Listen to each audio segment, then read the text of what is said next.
জানিয়ে দেব সর্বশেষ আপডেট বাংলা সংবাদ। শুরুতেই শিরোনাম। জানিয়ে দেব দ্রুত রোহিঙ্গা সংকট সমাধানে ডক্টর ইউনূসের ৩ প্রস্তাব। জানিয়ে দেব ইউনূস বাইডেন বৈঠক নিয়ে হোয়াইট হাউস যা বলল।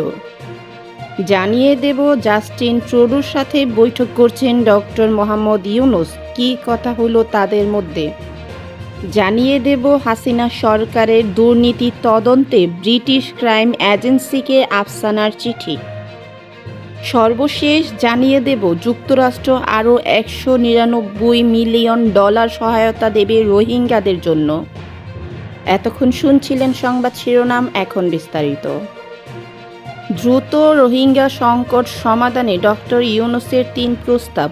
মিয়ানমার থেকে বাস্তুচ্যুত হয়ে বাংলাদেশে আশ্রয় নেওয়া রোহিঙ্গাদের নিয়ে জাতিসংঘ সদর দপ্তরে উচ্চ পর্যায়ের কর্মকর্তাদের বৈঠক করছেন অন্তর্বর্তী সরকারের প্রধান উপদেষ্টা ডক্টর মোহাম্মদ ইউনূস। মঙ্গলবার ২৪ সেপ্টেম্বর জাতিসংঘের সাধারণ অধিবেশনের ফাঁকে এই বৈঠক হয় বলে জানিয়েছেন প্রধান উপদেষ্টার প্রেস সচিব শফিকুল আলম। বৈঠকে ডক্টর মোহাম্মদ ইউনূস দ্রুত রোহিঙ্গা সংকট সমাধানে ৩টি প্রস্তাব দিয়েছেন। সেগুলো হলো: নাম্বার ১, জাতিসংঘের মহাসচিব যত দ্রুত সম্ভব রোহিঙ্গা সংকটের বিষয়ে একটি স্টেক হোল্ডারকে সম্মেলন আহ্বান করতে পারেন। সম্মেলনে সংকটের সামগ্রিক পরিস্থিতি পর্যালোচনা করা উচিত এবং উদ্ভাবনী ও অগ্রসর উপায়ে পরামর্শ দেওয়া উচিত। নাম্বার ২, ইউএন সিস্টেম ও বাংলাদেশ যৌথভাবে পরিচালিত জয়েন্ট রেসপন্স প্ল্যান শক্তিশালী করা দরকার।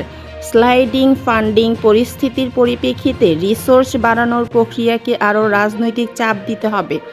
নাম্বার ৩, আন্তর্জাতিক সম্প্রদায়ের উচিত রোহিঙ্গা জনগোষ্ঠীর বিরুদ্ধে সংগঠিত গণহত্যামূলক অপরাধ মোকাবেলায় ন্যায় বিচার ও জবাবদিহির ব্যবস্থাকে গুরুত্ব সহকারে সমর্থন করা। আমি আইসিসিতে মামলার অগ্রগতি সম্পর্কে প্রসিকিউটর করিম খানের কাছ থেকে শুনানির অপেক্ষায় আছি। সামরিক জান্তা দ্বারা সংগঠিত অন্যায়ের প্রতিকার মিয়ানমার দীর্ঘমেয়াদী শান্তি ও নিরাপত্তার চাবিকাঠি। বৈঠকে মিয়ানমার বিষয়ে জাতিসংঘ মহাসচিবের বিশেষ দূত জুলি বিশপ, জাতিসংঘের শরণার্থী বিষয়ক হাইকমিশনার ইউএনএইচসিআর ফিলিপ্পো গ্র্যান্ডি ও পররাষ্ট্র উপদেষ্টা তৌহিদ হোসেন সহ সংশ্লিষ্ট শীর্ষ কর্মকর্তারা উপস্থিত ছিলেন। এতে প্রধান উপদেষ্টা ডক্টর মোহাম্মদ ইউনূস বলেছেন, রোহিঙ্গা জনগণের মর্যাদা ও নিরাপত্তা এবং অধিকার সমুন্নত রাখার ক্ষেত্রে সব স্টেক হোল্ডারের সঙ্গে কাজ করার জন্য আমি আমার সরকারের পূর্ণ অঙ্গীকার ব্যক্ত করছি। আমরা এই সংকটের রাজনৈতিক সমাধানের অপেক্ষায় আছি। সবাই ডক্টর ইউনূস বলেন, বাংলাদেশ মিয়ানমার থেকে ১.২ মিলিয়নেরও বেশি বাস্তুচ্যুত রোহিঙ্গাকে আশ্রয় দিয়েছে। বিশ্ব এই বিষয়ে কম সচেতন যে বাংলাদেশের শিবিরগুলোতে প্রতি বছর প্রায় ৩২,০০০ নবজাতক শিশু এই জনসংখ্যার সঙ্গে যুক্ত হয়। গত ২ মাসে আরও ২০,০০০ রোহিঙ্গা বাংলাদেশে পালিয়ে এসেছে।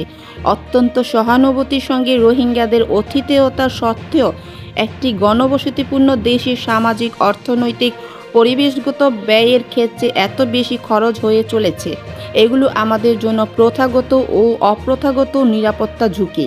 আমাদের নিজস্ব উন্নয়ন অনেকটাই ঝুঁকির মধ্যে রয়েছে। স্পষ্টতই বাংলাদেশ তার ধৈর্য সীমায় পৌঁছেছে।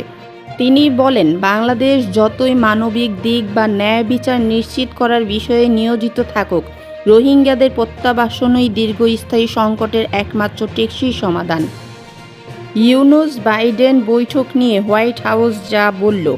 বাংলাদেশের অন্তর্বর্তীকালীন সরকারের প্রধান উপদেষ্টা প্রফেসর ডক্টর মোহাম্মদ ইউনূসের সঙ্গে যুক্তরাষ্ট্রের প্রেসিডেন্ট জো বাইডেনের সাক্ষাৎ সম্পর্কে একটি বিবৃতি দিয়েছে হোয়াইট হাউস। স্থানীয় সময় মঙ্গলবার দেয়া বিবৃতিতে বলা হয়েছে, অন্তর্বর্তীকালীন সরকারের প্রধান হিসেবে সম্প্রতি নিযুক্ত হওয়ায় প্রফেসর ইউনূসকে অভিনন্দন জানিয়েছেন যুক্তরাষ্ট্রের প্রেসিডেন্ট জোসেফ আর বাইডেন জুনিয়র। উভয় নেতাই যুক্তরাষ্ট্র ও বাংলাদেশের মধ্যে ঘনিষ্ঠ অংশীদারিত্বের কথা ব্যক্ত করেছেন। এই অংশীদারিত্বের শিকড় প্রথিত আছে অভিন্ন গণতান্ত্রিক মূল্যবোধ এবং জনগণের সঙ্গে জনগণের শক্তিশালী বন্ধনের মধ্যে। দুই দেশের সরকারের মধ্যে আরও সম্পৃক্ততা বাড়ানোর স্বাগত জানিয়েছেন বাইডেন। একই সঙ্গে বাংলাদেশে যে সংস্কার নতুন এজেন্ডা নেওয়া হয়েছে তাতে যুক্তরাষ্ট্রের অব্যাহত সমর্থনের প্রস্তাব দেন বাইডেন।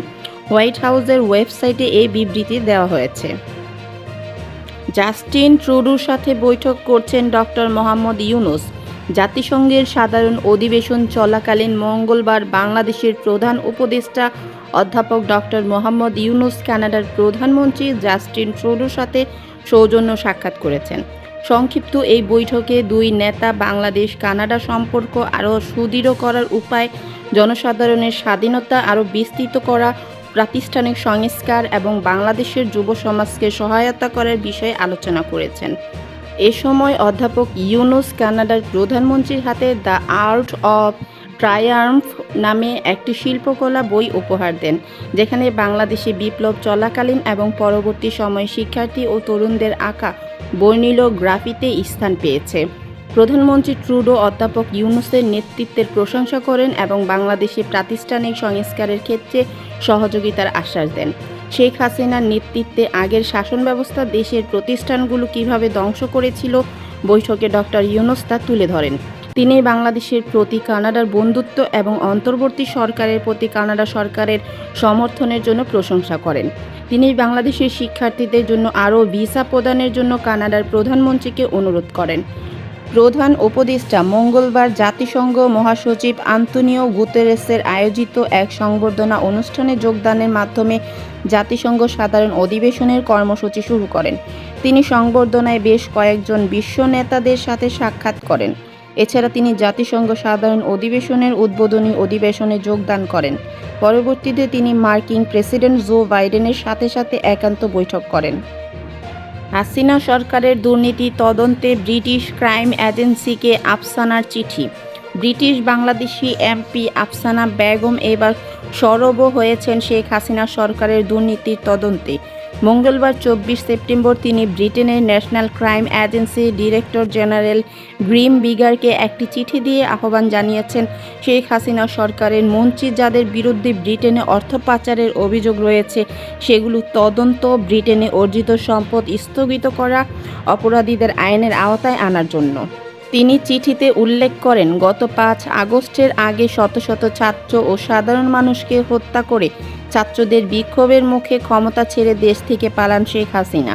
চিঠিতে শেখ হাসিনা সরকারের দুর্নীতি নিয়ে ব্রিটিশ গণমাধ্যম ফাইন্যান্সিয়াল টাইমস, কাতার ভিত্তিক গণমাধ্যম আল জাজিরার তথ্যের সূত্র দিয়ে তিনি বলেন, শেখ হাসিনা সরকারের সাবেক ভূমিমন্ত্রী সাইফুজ্জামান চৌধুরী জাবেদের বিষয়ে অভিযোগ উঠেছে অবৈধভাবে অর্থ পাচার করে ব্রিটেনের 150 মিলিয়ন পাউন্ডের সম্পদ অর্জন করার।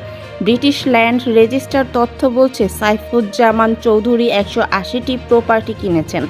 আফসানা বেগম চিঠিতে আরও উল্লেখ করেন, খুব দুঃখজনকভাবে 71 বাড়ির সন্ধান পাওয়া গেছে শুধু আমার নির্বাচনী এলাকা পপুলার ও লাইম হাউসে।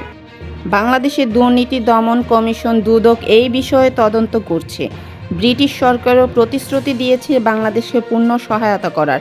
আফসানা বেগম চিঠির শেষাংশে লিখেন, ব্রিটেন যদি বাংলাদেশের দুর্নীতিবাজদের চিহ্নিত করতে না পারে তাহলে ব্রিটেনের মান সম্মান আন্তর্জাতিকভাবে ক্ষুণ্ণ হবে। যুক্তরাষ্ট্র আরও $199 মিলিয়ন সহায়তা দেবে রোহিঙ্গাদের জন্য।